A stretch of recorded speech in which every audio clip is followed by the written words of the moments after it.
Donc en fait le spectacle c'est l'histoire d'un petit Français qui part en voyage au Sénégal donc avec ses parents et il sympathise avec deux enfants du village et à qui il offre en fait un livre de comptines françaises. L'histoire que je vais vous raconter aujourd'hui se passe au Sénégal, là où le soleil cogne très fort. Moutou et Nayabel, deux enfants du village de Toubikouta, reçoivent un livre en cadeau de Pierre leur ami. Un livre de chansons et de comptines françaises. Mais ils ne savent pas lire. Alors ils vont trouver Mamadi, le griot du village, qui lui connaît la langue française. Ensemble, ils vont adapter les chansons à leur pays, le Sénégal. Donc le CD regroupe des comptines revisitées et réadaptées. Donc savez-vous planter les choux va devenir savez-vous planter le mil. Promenons-nous dans les bois va devenir promenons-nous dans la brousse. Et bateau sur l'eau va devenir la ravine des cabris. Donc après adapté sur les paroles et sur les rythmes, donc soit africains ou réunionnais.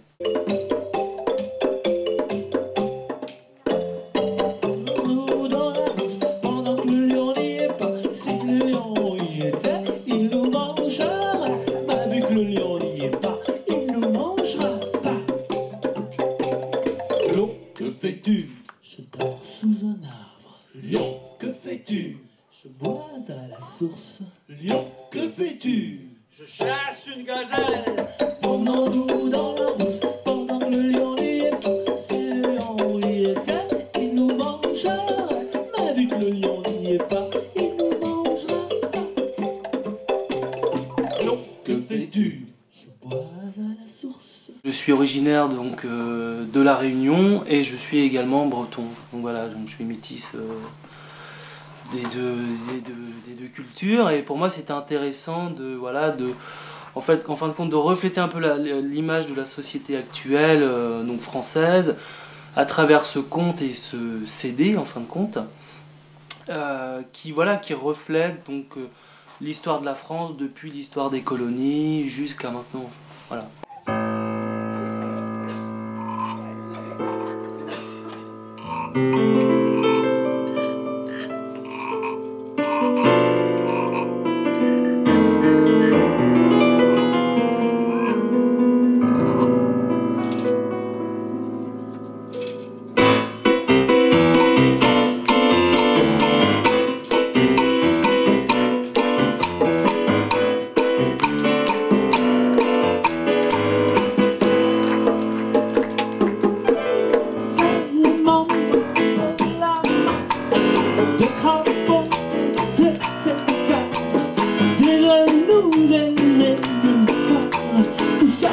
J'avais vraiment envie de souligner en fin de compte que voilà, la France n'est plus la France d'il y a 100 ans, elle se nourrit des anciennes colonies existantes, voilà. Bateau, c'est de l'eau, la ravine, bateau, c'est de l'eau, la ravine, bord à l'eau.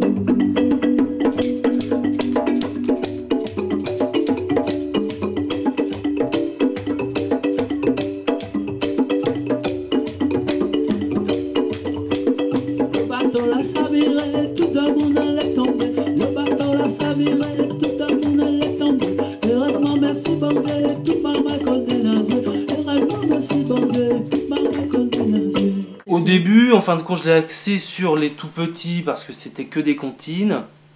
Et après l'avoir joué à plusieurs reprises, donc au Salon du Livre Jeunesse de Lorient, dans des centres sociaux, des crèches, même des centres de loisirs, j'ai remarqué que ça pouvait atteindre un public un peu plus grand, donc jusqu'à 10-11 ans, ça marchait.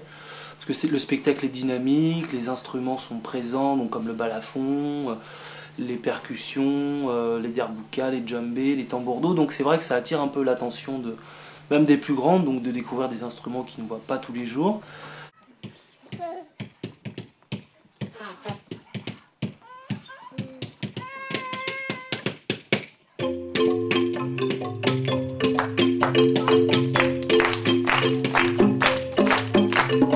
L'orage de lointain, on entend ma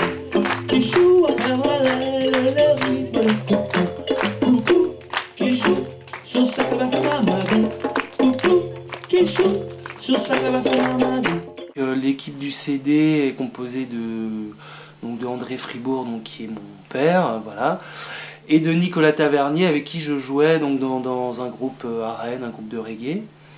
Donc, on enregistrait à Rennes l'année dernière au studio Le Poulailler. Sur le spectacle, on retrouve exactement la même équipe. J'ai vraiment voulu reproduire et garder en fait la même énergie, le même son que sur le CD, quoi. C'était important. Maman et bouge, bouge.